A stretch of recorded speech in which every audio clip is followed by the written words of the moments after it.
Welcome back to season 4 of the Dharma sharing, The Word of Wisdom by Lord Gampopa from his book Jewel Ornament of Liberation. And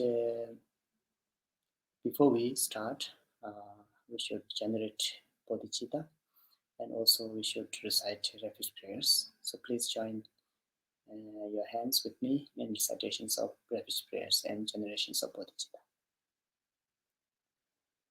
Sangye Jodon Soge Jonam La Jangjo Bodo Dane Gapsonje Dagi Jinso Give Sonamge Dola Benja Sange Drubarisho Sangye Jodon Soge Jonam La Jangjo Bodo Dane Gapsonje Dagi Jinso Give Sonamge Dola Benja Sange Drubarisho Sange Jodon Soge Jonam La Jangjo Bodo Dane Gapsonje Dagi Jinso Give Sonamge Rola Benja Sange Drubarisho Sange Jodon Soge Jonam La Janjo Bardo Dane Gyapsonje, Dagijin Soigebe Sonamgi, Dola Beji Sange Dro Barai Sho, Semje Damje Dewa Dan Deve Gyodan Dembara Gyuje, Donga Dan Donga Gi Gyodan Jawa Gyuje, Donga Bebe Dewa Damba Dan Jawa Gyuje, Yere Jada Nidanda Danyum Jembola Nebaran Gyuranje, Semje Damje Dewa Dan Deve Gyodan Dembara Gyuje, Donga Dan Donga Gi Gyodan Jawa Gyuje, Donga Bebe Dewa Damba Dan Jawa Gyuje, Danyum Jambola Nebarango, Samjan Tamjan, Dewanam, Devango, Dambarago, Dongan, Dongan, Dodan, Dawan, Dongan, Mevan, Dewan, Dambanam, Dawan, Yadani Dander, Danyum Jambola Nebarango, Baldan Jaya, Lama, Rimbojan, Dagin, Jura, Bemen, Dejola, Garden Chimber, Gonan, Jason, Kuzon, Dogan, Wondron, Zan, Wana Namga Danya Besimjin Damja Lana Meva Yanda Bozo Janju Gopanga Chini Jam Gobarja. Die Jedo Samba Janjo Jodo to get the Dambechi Sushindo Nyamso Lembarja or Nyam de Sembara Show. The Angan Sembarja Cheni Captain. Yamen Tabu Bezebe Tabu Targin Shevachevana. So, as always, we should generate bodhicitta. We should examine our intention. Our intention should always be pure. Pure intention of benefiting sentient beings, and pure intention how one can liberate ourselves from the cause of suffering.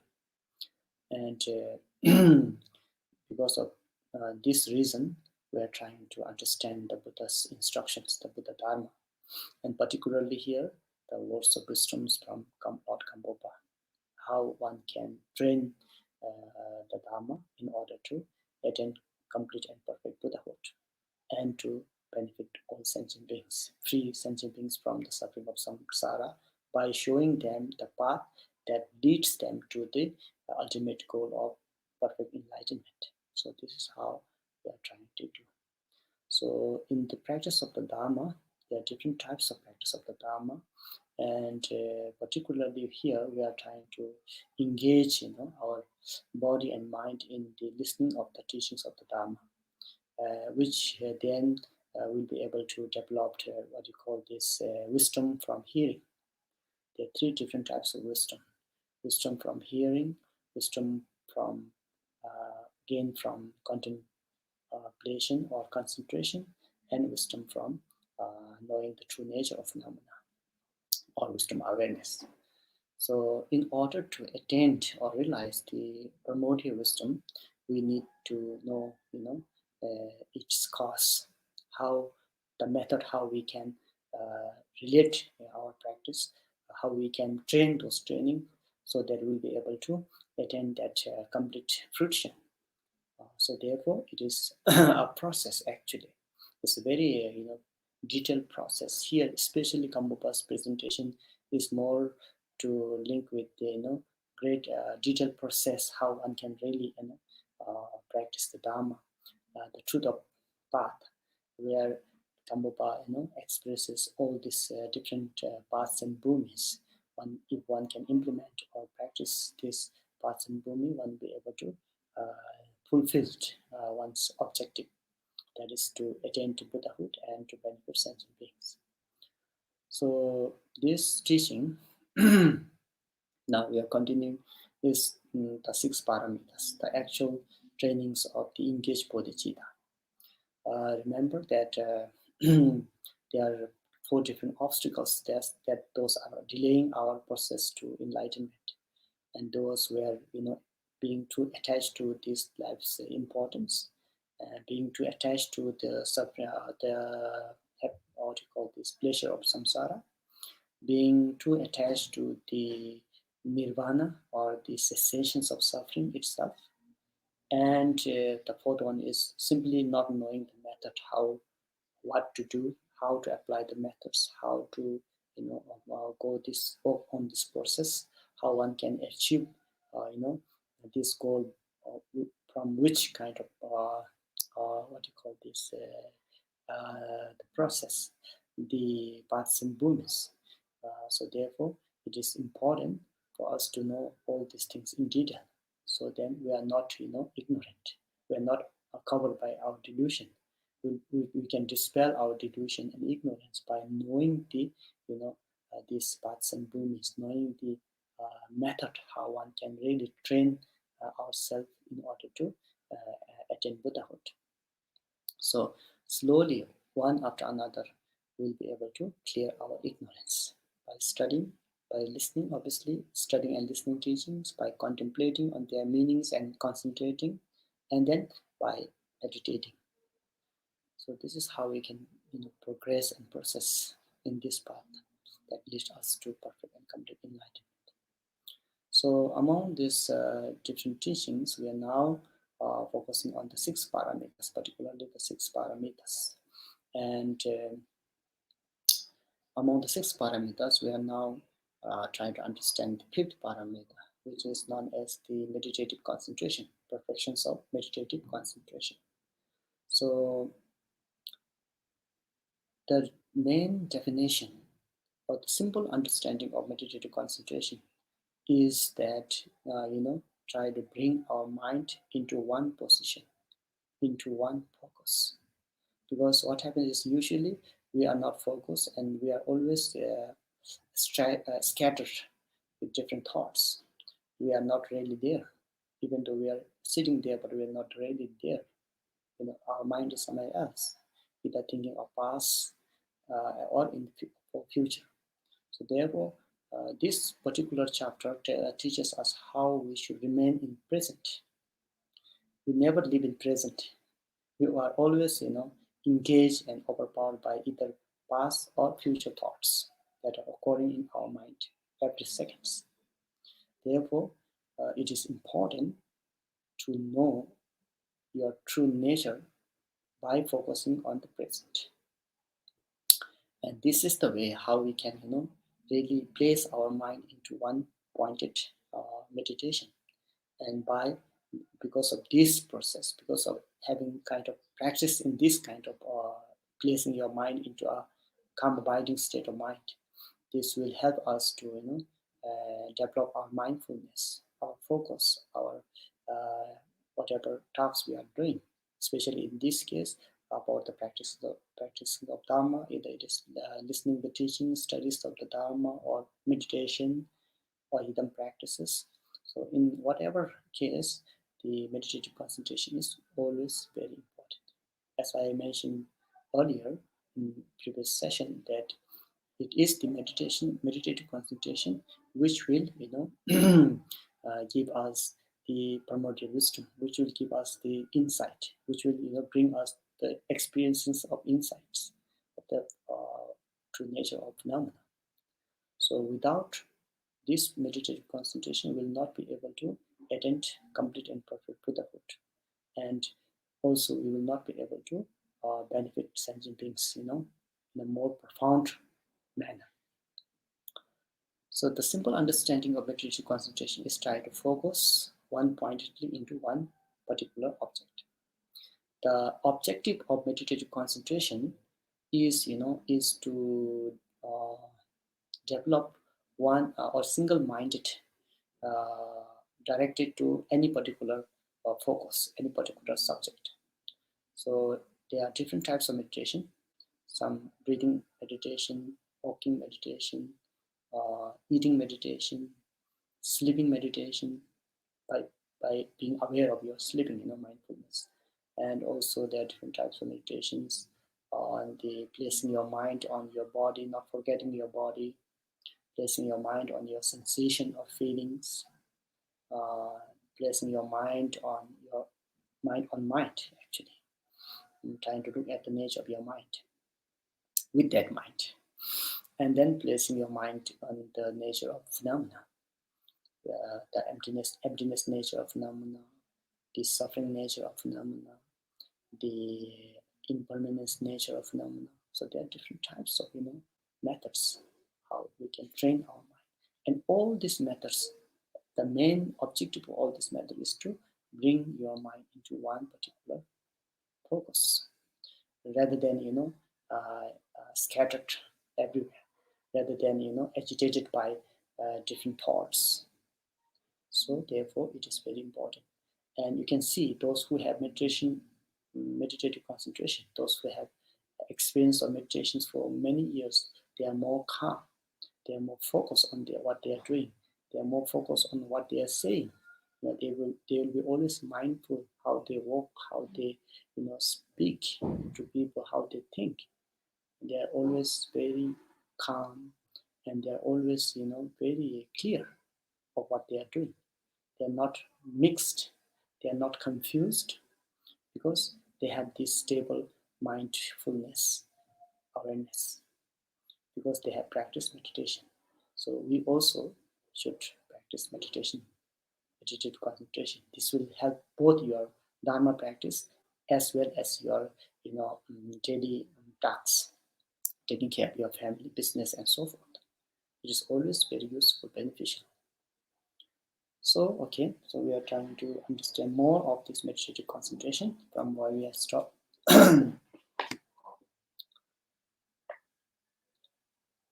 So today we'll continue from where we stopped last session. So meditative concentration. So in order to gain experience in meditative concentration, we should first know what is the contradictory of this. What is the opposite of meditative concentration? So obviously, it's the agitations of physical agitations and mental agitations of discursive thoughts. So we should be free from these two obstacles in order to have good meditation. And yesterday, the previous chapter, Gampopa did mention previous subcontents. He was talking about these different type of distractions that one should avoid. Different types of distractions. If you are able to avoid these different type of distractions, then your mind meditative concentration will be better, more focused, and more strong. So we talk about the physical agitation. We need to avoid that physical agitation, and that is to say we should, as a beginner, we should distance ourselves from the place where there's great chances of developing or engaging in non-virtuous act, developing attachment or desire, developing hatred and anger. So you should be very careful with this kind of situation or circumstances. You should try to avoid this kind of situations as much as possible, because you are not stable yet. And when you are not stable yet internally, what I mean is, when you do not have the meditative concentration, and then it is there's very great chances of losing your mind.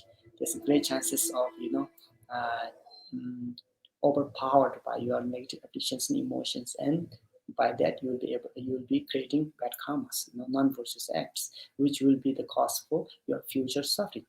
So we do not want to suffer again, right? We have enough sufferings this lifetime. We have enough sufferings, especially this pandemic has taught us a lot. So we should, try to minimize the cost of suffering as much as possible. And the best way to do is to by taming your mind, to have some kind of power over your mind, to be able to place your mind wherever you want. Especially, you can place your mind on the virtuous act, virtuous thoughts, virtuous speech, virtuous act. So if you are able to do this, you are protected from involving in non-virtuous act. You're protected, and this is how you can keep your moral ethics, how you can keep your patimoksha vows, the precepts that you have taken, lay precepts or monastic precepts. It will make you easier, to focus your precepts and try to uphold them, not to break them, uphold them. And if you're able to uphold your precepts, then you are protected. You are protecting yourself. You should not, we do not necessarily need to ask for someone's help to protect us externally. We are the protector of ourselves, actually. That is taught by Buddha himself. We are the protector of ourselves. We can protect ourselves from falling into this, three lower realms. You don't need to experience suffering of three lower realms, because you can protect yourself by not engaging in the cause of lower realm, the non-virtuous act. So when you ever do this, you will not have to experience the suffering of three lower realms at all. So see, you have the control. You have the right to choose. You are the one who can free yourself from the suffering of samsara. You are the one who can lead, yourself or bring yourself to the attainment of complete and perfect Buddhahood. That's sure. And there is the path that Buddha has shown us. And the 6 paramitas are the path, actually. We need to follow this, first understand this, and to contemplate on its meanings, and then implement them, these teachings, into our day-to-day life. And here we are now talking about the 5th parameter, which is to meditative concentration. We need to, spare time for our meditation, at least half an hour a day, before you go to bed, or in the early morning when you raise up. Try to meditate, try to focus. It can be your focusing on breathing exercises, or simply remembering your guru on your top of your head and asking his blessings, or simply meditating yourself as the any kind of idam deities, in order to heal samsara. Especially in this time, you can visualize yourself as a medicine Buddha and try to do the Tonglen practice and try to heal this pandemic. So there are different types of meditation. This all will bring you a good kind of internal joyfulness.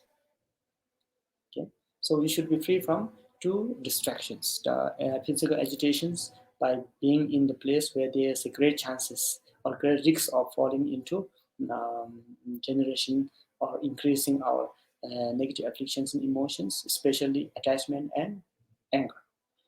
Having attachment towards your loved and beloved ones, and developing anger towards those you don't like.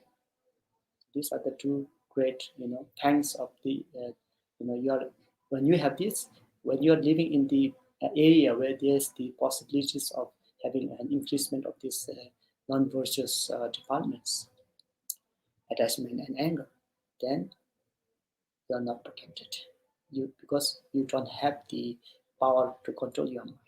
You are easily taken away, overpowered by these negative affections and emotions, and thereby will be creating bad karma, and which will be the cause of your future suffering. And that we don't want to do that. We want to cut the chain of suffering. We don't want to follow the chain of suffering. Okay, and the second is to be free from agitations of mental thoughts, discursive thoughts. So okay, first you have already distanced yourself from being placed where there's lots of things happening, where there's lots of retinues, companions, friends, or mostly unfortunately mostly non-virtuous friends, which will encourage you to generate hatred or anger, jealousy, competition. So this kind of thing you should avoid as much as possible. The second is, after avoiding this, after distancing yourself from this kind of situation, then what's next? Next is to contemplate on your mind. Okay, my body is now free from these physical agitations, but is my mind is free? Isn't it, whether my mind is free from mental agitations or not? Whether am I still thinking of my enemy, or am I still thinking of my beloved ones in the place where you are in isolation, in the retreat center, in monastery? If you are still thinking of your, loved ones and having attachment towards them, and your enemies, and generating hatreds and anger towards them, then that's not good enough. You did not come for that reason to the monastery and retreat caves, and therefore you should always focus and remember why you came to retreat center, why you came to weekend retreats, why you came to Dharma center, why you came into your shrine hall, in if you have apartment, if there's some shrine hall, why you came into this room. You came into this room that you can purify yourself. You want to refresh yourself. You want to, confess if you have making any kind of wrongdoings, and then you want to restart everything from beginning, be very fresh one. And therefore, you want to generate loving kindness and compassion, and you want to generate forgiveness and appreciations and so forth. All these positive thoughts, if you're able to generate in the morning, it will really benefit. It will matter your whole day. It will make your whole day a good day, because you have planted a good seed in the morning by having good positive thoughts in your mind, by meditating on positiveness. So these are the two that we should remember. And here's Gampopa has also taught about the uh, good qualities of the solitude. So sometimes we need to take a break from hustles and business life of town and village. We need to take break from people to whom we deal so much, which increases our attachment, anger, jealous, and so forth. We need to take break from these situations. And it's always very good to take break. That's why we have weekends, because we're too much engaged with our office or daily tasks or job. Therefore, we need to break from them so that we can spend time with our family, friends, and we have good time, good meals, good dinner time. Likewise, we also need to have break time from our, dealing with negative addictions and emotions all the time. We need to take a break and confess and refresh ourselves and try to generate positiveness, which will make good for yourself as well as surrounding people to whom you are associated with. Okay, so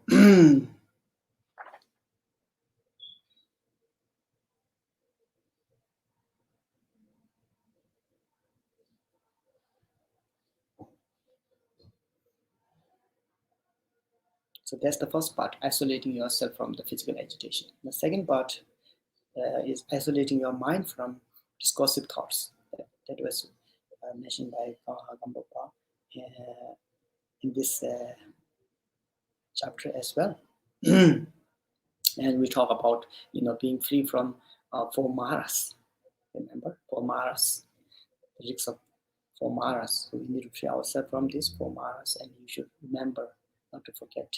You are always, surrounded by these four maras. So you need to protect yourself from these four maras in order to develop your meditative, concentration.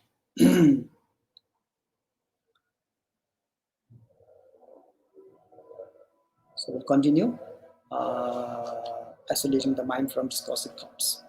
Now, investigate actions of body, speech, and mind. So while you are at the retreat center, or while you are at weekend retreats, or where you are at pilgrimage, or visiting holy sites, or simply being in your shrine hall or meditation center, you should examine yourself. It says here, we need to investigate actions of our body, speech, and mind while you are at the monastery or retreat center or holy sites. If you are still, trying killing insects, for example, mosquitoes, and there are lots of mosquitoes, when you travel to holy sites, especially in Nepal and India. So you should examine your body. You came for good reason, for gorgeous purpose, but then, when you go to bed in retreat center and there's a disturbance of mosquitoes, and if you try to kill the mosquitoes, then what is difference from being with your family or with your village and town, or with your normal life? There's no difference, right? So you did not come to monasteries and retreat center to kill insects. for example. So this is how you should examine yourself and try to remain in the virtuous thought or virtuous act as much as possible during this particular time. Therefore, it says here, if I kill, steal, and do involve in non-virtuous act and so forth, while my body is in the monastery or retreat center, then I am not different from wild animals, hunters, thieves, and robbers, for example. Because you are in the mountain retreat cave and you're still killing, then there's no difference from you and wild animals. They are also in the wild forest and they killed other animals.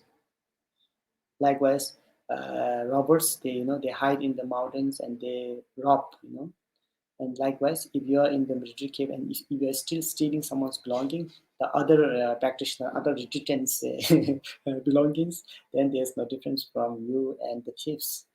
So you should think this, and you should, oh no, I should not. This is not the right way. This is not, I came here. This is not the reason why I came here at the retreat center or the monastery.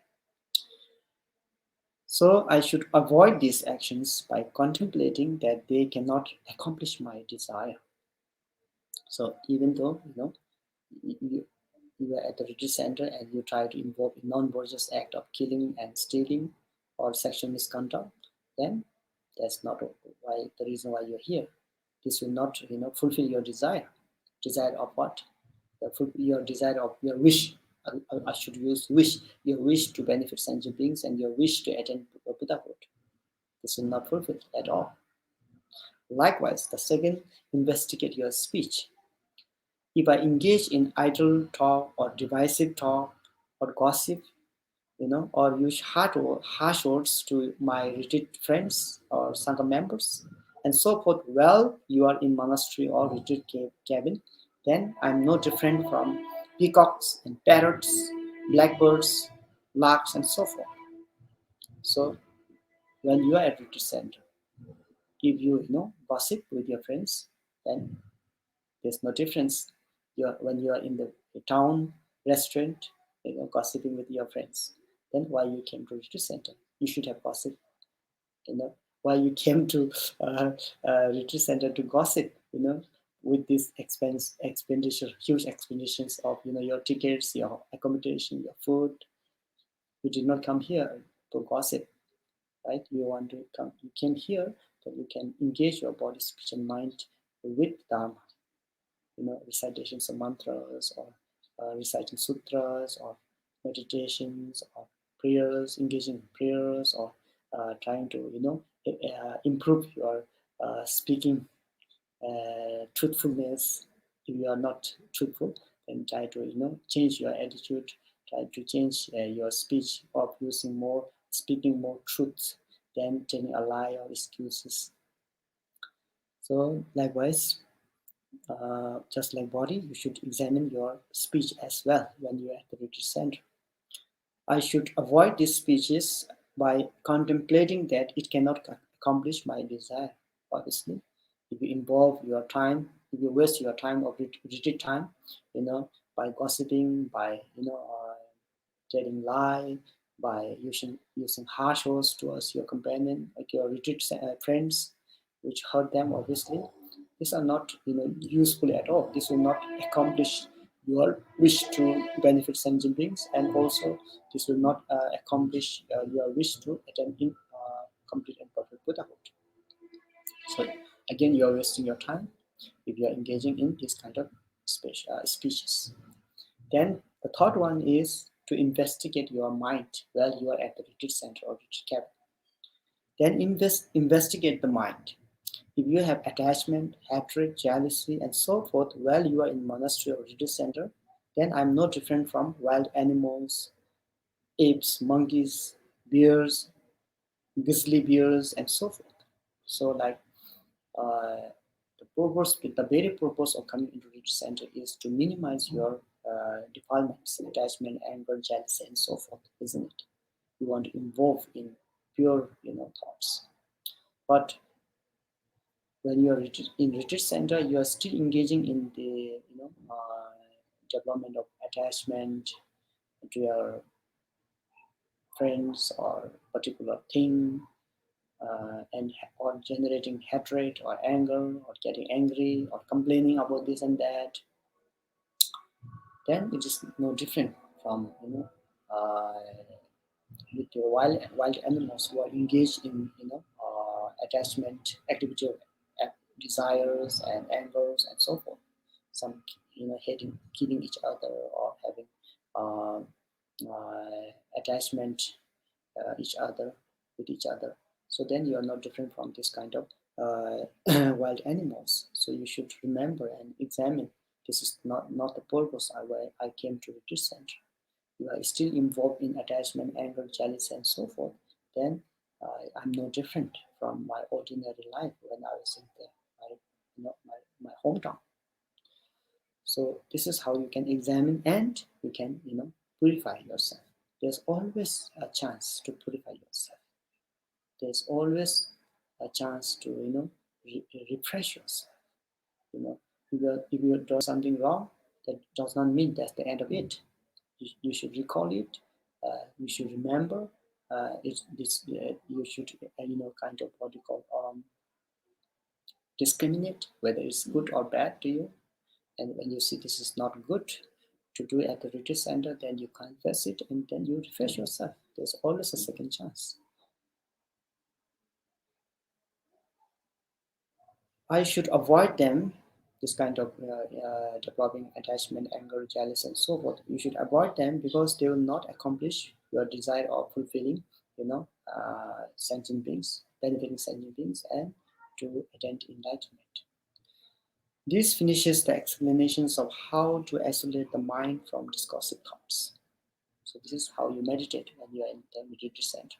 You examine your body, speech, and mind. If you do not examine your body, speech, and mind, then you are kind of, not careful. When you are not careful, there's more chances to involve in non-virtuous act. When you have no mindfulness, then there's more chances that you'll be involved in non-virtuous act. Or simply wasting your time by gossiping and thinking of something which are not so important. So this is the isolating yourself from the discursive thoughts. And instead, what you should be doing at the retreat center, you should utilize your body for your practice, like prostration, circumambulations of the stupas, or giving service to your companions or your teacher, attending your teachers with respect and with physical attendance, making your guru uh, taking care of your gurus and so forth, taking care of your shrine hall, taking care of puja room, puja tanks, all these things you can engage with your body. Likewise, your speech also, uh, not using harsh words, using polite words, or speaking truthfulness, or recitations of mantras whenever there's spare time, when there's no teaching going on. You can always utilize your speech towards virtuous act. Likewise, your mentally, you can always think about the importance of loving kindness and compassion. You can always think about the defects of the suffering of samsara and try to renounce the suffering of try to renounce samsara, and you should always engage, encourage yourself in the practice of the Dharma, in diligence, in practicing patience and so forth. You can always recall the positiveness, good qualities of Buddha, Dharma, Sangha, and the good qualities of six paramita practices. And when you are involved in this, then you are not scattered with different non-virtuous thought. You are more protected. You are more focused on one virtuous thought. One pointedly towards thinking about the virtues. You are thinking about loving kindness. You are focusing 100% to loving kindness, generations of loving kindness. You are focusing on bodhicitta. You are giving 100%. Your full 100% thoughts on the development of bodhicitta. And this will, if you are more constantly thinking on something, for giving 100% full focus, then it will become very vivid. It will become very clear to you. Next time when you talk about bodhicitta, It is always in your mind. As a, you can see them from mentally. You can see them very. What is bodhicitta? How many types of bodhicittas are there? What are their classifications? How one can persist to bodhicitta? What are the trainings of bodhicitta? So it's like this. It's a practice actually. The more you think about this, the more it appears in your mind. And when this more appearances comes into your mind, then you are not forgetting these teachings. Then when you are not forgetting these teachings, it will remain in your mind. And when it remains in your mind, you will act whenever there's a necessity. Like, for example, importance of generosity. So, for example, when you really know about importance of generosity and how many different types of generosity are there, why we need to be generous to the people who are in need of help, when you have kind of habit of this, then when you really see in the field, when you really see someone's in need, you just go automatically without thinking, without hesitation, without being shy or with the people others. You just go ahead and you deliver your generosity. Why? Because we have been contemplating on the importance of this generosity practice, and this is how you train your meditation. This is also meditation. Meditation doesn't only mean that just sitting there and doing nothing or thinking nothing, but meditation also involves on thinking of positiveness, trying to develop your understandings of the Buddha Dharma and Buddha's teaching, Buddha Dharma. Okay, now the third one. Through the isolations of body and mind, distractions will not arise. So when you are free from these two obstacles, body and mind, obstacles of body being involved into non-virtuous act, and mind that involves in non-virtuous thought or any kind of thoughts, then it is more easier for you to meditate. When you are free from physical agitations and mental discursive thoughts, then it's easier for you to meditate. So that's why it says here, through the isolations of body and mind, distraction will not arise. Without distraction, you can enter into meditative concentration. Easier, right? Because there is no disturbance. And because you have all the supports for your meditation now, since when you're already distancing yourself from physical agitations and distancing yourself or avoiding discursive thoughts, different thoughts, then you are more prepared. There's a good support for your meditative concentration. And you should train your mind, your own mind. So this is how you can train your mind. Physically distancing yourself from physical agitations and mentally distancing yourself from the discursive thoughts. And this is how you can focus into one pointed, single-minded to one focus. This is how you can train your mind training practice. And how you should train then? It says here, you should meditate and apply the remedy for whichever afflicting emotion is strongest. So it depends on you now. We know that departments, negative afflictions, emotions are not good at all, right? Because they are the cause of suffering. So what do we need to do? We need to minimize. We need to apply remedy to these departments, negative afflictions and emotions. And where do we start from? Buddha said that apply the remedy to those afflictions which are strongest in you. Because people are different. Some have greater attachment than anger. Some have greater anger than attachment. Some have more jealousy. Some people may have more kind of stinginess. Some people have more kind of brightness. So all the people are different. So we need to apply according to our needs.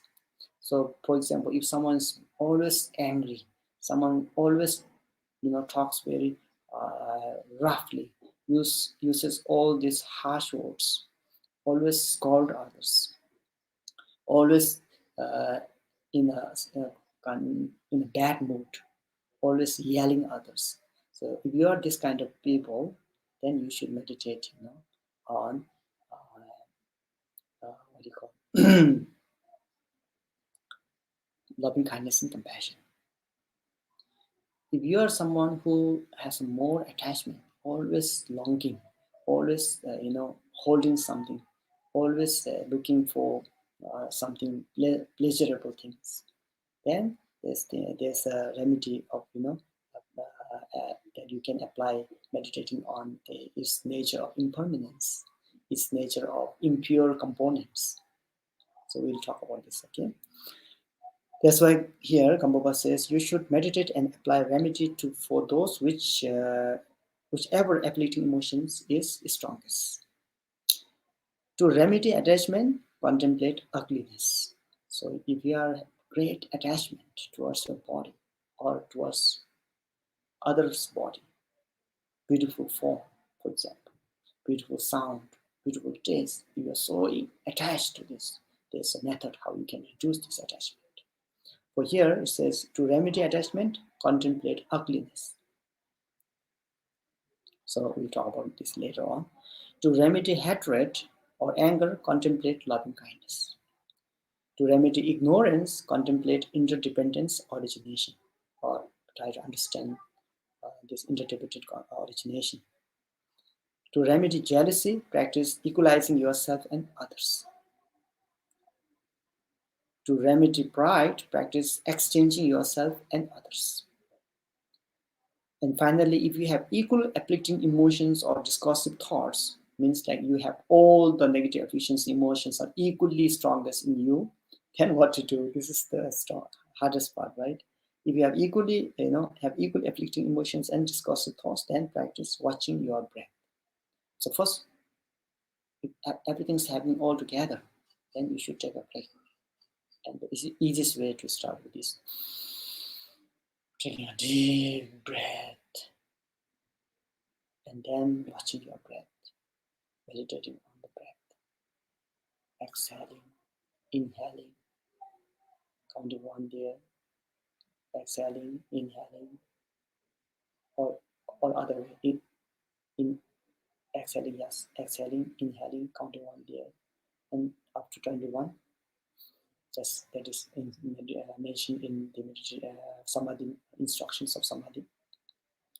So this will help when you're so terrified, or when you're so angry, or when you're disturbed, when you're depressed. The easiest way to begin with is to take deep breath in and then deep breath out. Then breathe normally.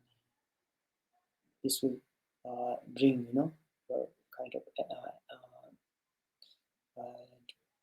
agitation, anxiety, anger into some level down, a calm state of mind. This is very beneficial. Then you try to apply remedy to particular afflicting emotions. This will be very beneficial as well. So the first one here, attachment. Okay, now we know that there are 6 different types of departments which are the cause of suffering of samsara: attachment, anger, ignorance, jealousy, stinginess, pride. So we need to remove this, and we cannot remove them right away. So first we need to minimize this. And how we can minimize this is to focusing on its nature. This is the easiest part to do. Like for example, if you have attachment, you need to contemplate. You need to free yourself from this ignorance, because why we are so attached to our body, for example, or the body of our companion or our partner, is because you don't know the reality of that nature. We don't know the reality of our body and your companion's body. Therefore, we are deluded.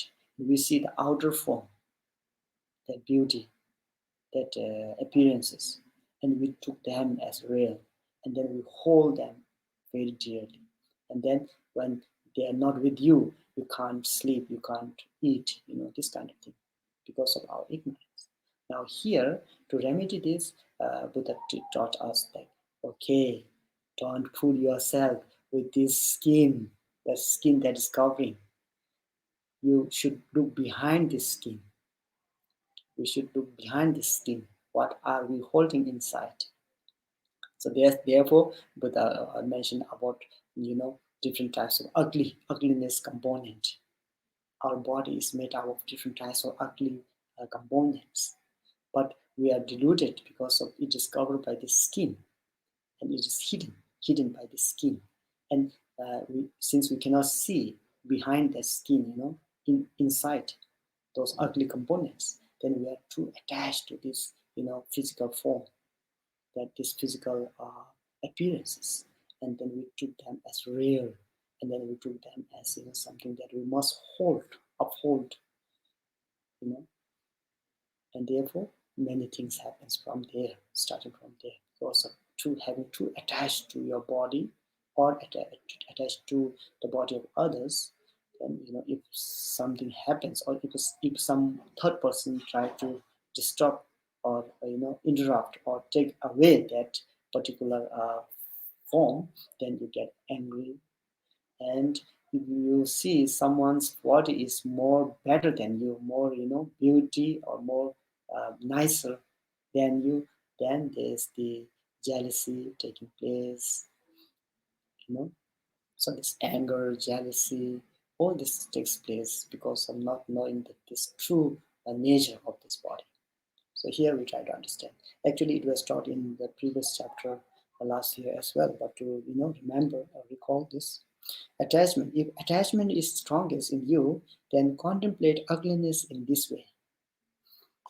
First, look at your own body as a composite, of flesh, blood, skin, bone, marrow, lymph, bile, phlegm, mucus, extremes, and so forth. So don't fool yourself by just this appearance, that this skin, but you should examine what are there behind this skin. So you can see different types of things are inside us: flesh, blood, muscles, stool, urine, all these things. Where are they coming from? From our stomach, right? From our set. That's very vivid. That's very easy to understand. But we forget these things. We are deluded with the physical appearances. And here, if you are able to try to sit there, and when you do meditation, for example, how to remedy this attachment by contemplating on ugliness, is that when you sit there and when you have so much attachment to your body, then try to focus on, this actually his body is made up of different types of components, which are like blood, flesh, stool, urine. So when you're able to see this, not from this eye, but mentally, when you're able to discover this, then your attachment towards your body or the body of your partner will reduce itself naturally. You should try this. It happens. It naturally comes down. It naturally, minimizes your attachment towards your body and body of others. Same application should be applied to, beautiful sound, beautiful smile, a beautiful taste, texture, and so forth. Because what happened is, because from beginning last time up to until now, we have paid so much importance, towards these sensual objects, and because of that, we have created so much karma in order to gain those, in order to protect those, in order to have those things for you, and in order to um, of behold with this, giving so much importance to these sensual objects, in which has wasted your time, precious your human body, and not try to understand the more much valuable than these sensual objects. There are much valuable things that one can contemplate, like generosity, compassion, loving kindness, a stability of your mind, peaceful state of your mind, because there's no guarantee at all that this external sensual object can fulfill your wish, make you happy forever. No, because they themselves, as external phenomena, are the nature of change, are the nature of impermanence, and they disappear. So when you do not know this nature, when you do not know that this body will, I should leave this body, this body which I now think is very nice and please, kind of what you call, very desirable. But this body is also made up of different components, and since this is made of different components, it's impermanence. It will fade, get old,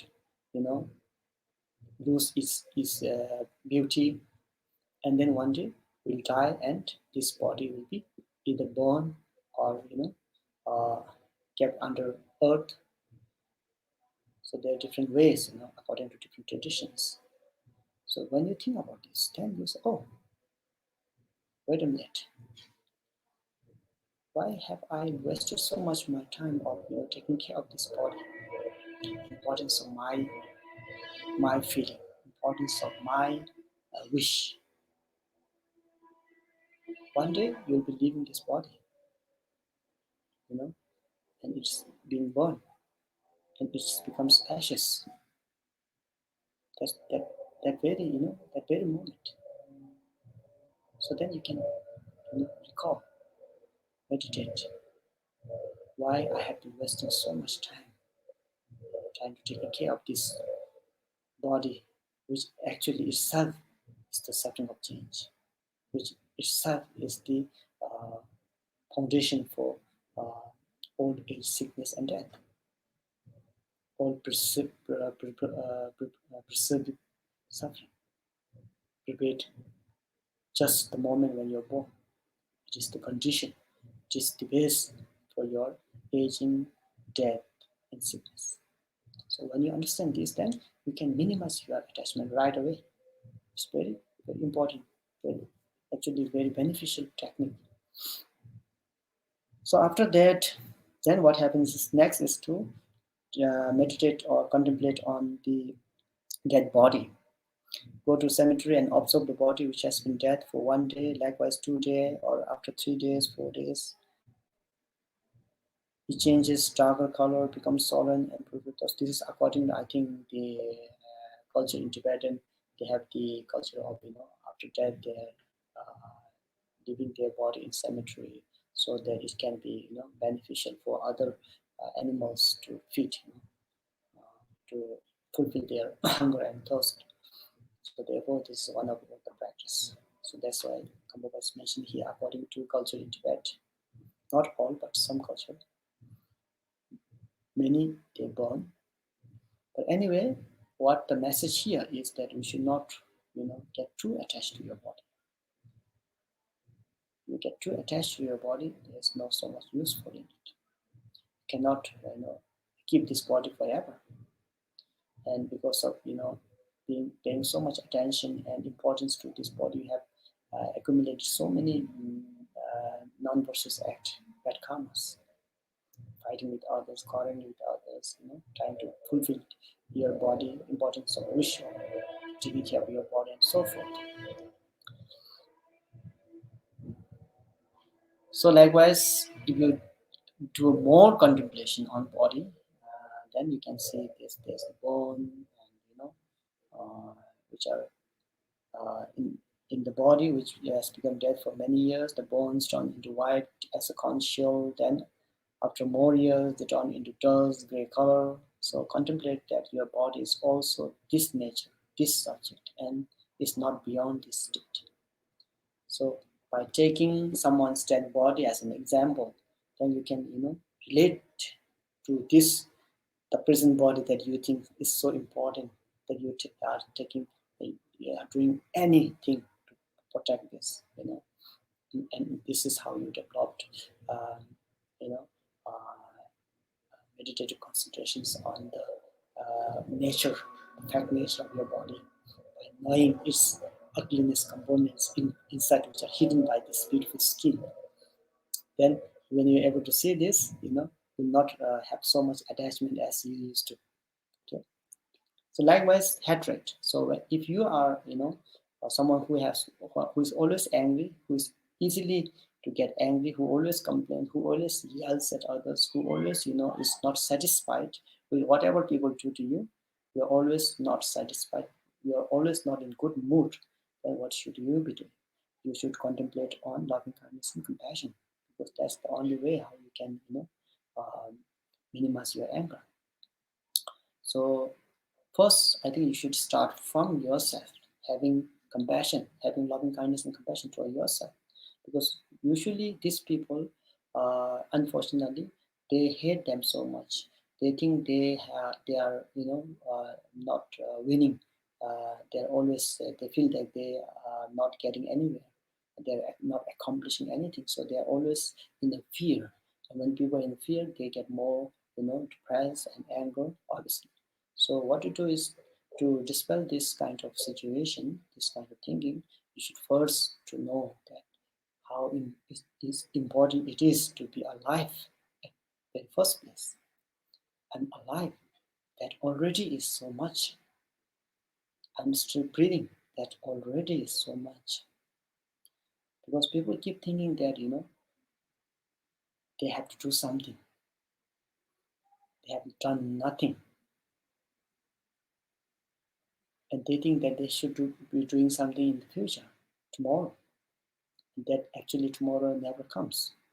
We have been thinking this from past 20 years that tomorrow I'll do something, tomorrow I'll do something. But now see, still that tomorrow didn't come.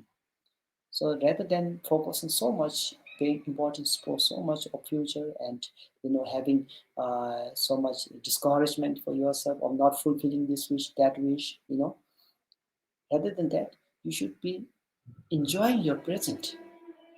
That the people around you, the friends around you, the food that you eat, the air that you breathe, you should be fortunate, feel fortunate of this. And especially according to Dharma, we have obtained this precious human body, and that's already is very a big gift. So you can compare with other beings, animal beings who are visible to us, how they are suffering and how fortunate we are. And that already gives you some kind of encouragement. So you should develop compassion for yourself before you develop compassion to others. When someone do not love yourself, will not be able to love others. When someone doesn't understand the importance of loving kindness and compassion, that particular being will not have, kind of opportunity to develop loving kindness and compassion for others. So you should love yourself first. You should feel fortunate of yourself first, and you should always enjoy your present.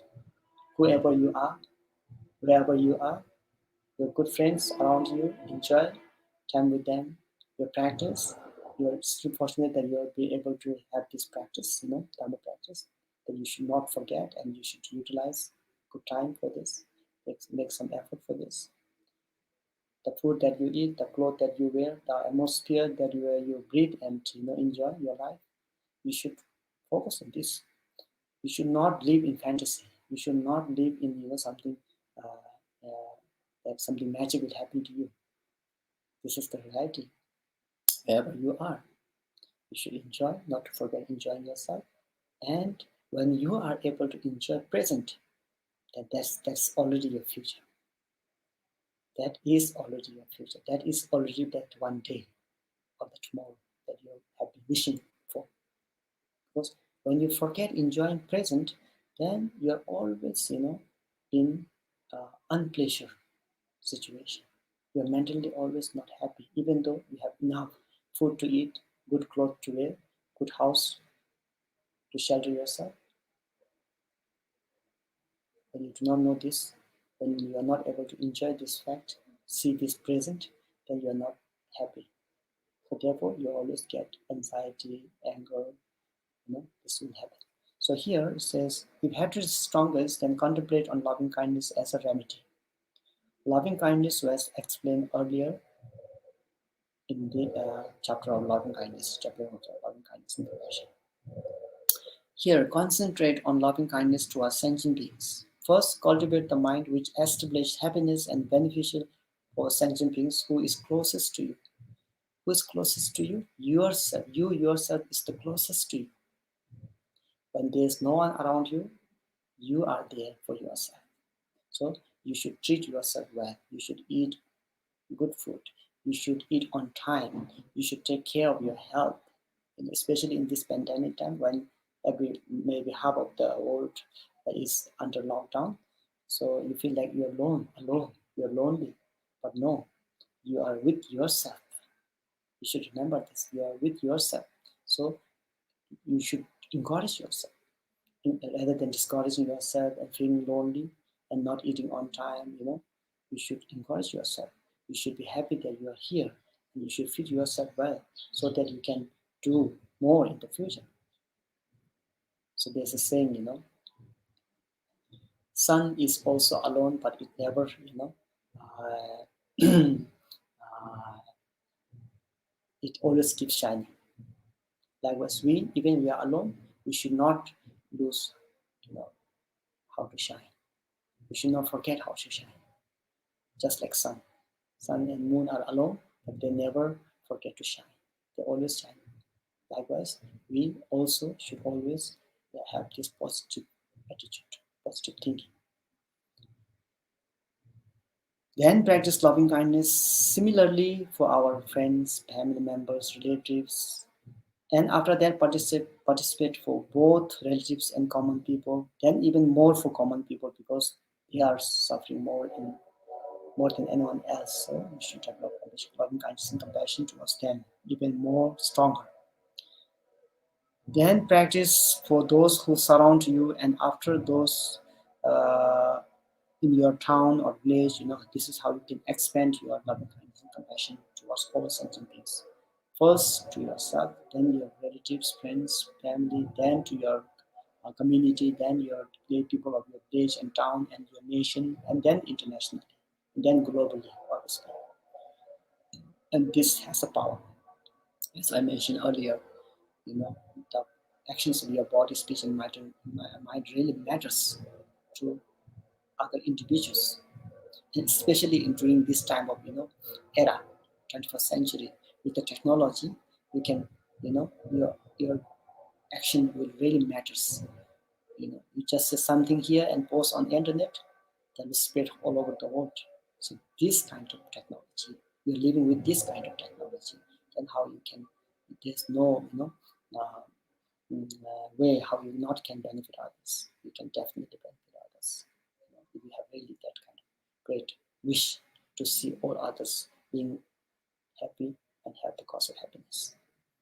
Okay, so we'll leave here for today and we'll continue to understand more about how to remedy our different type of developments in next session.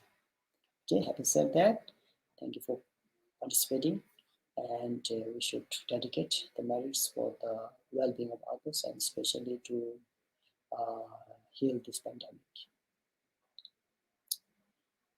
So nam de tamje zeba nye tome nye be tanam pamje ne kega na je balal choba ye sebe zole dowa dowa sho jambe paye jibre ke badam kundo sambo de andishin.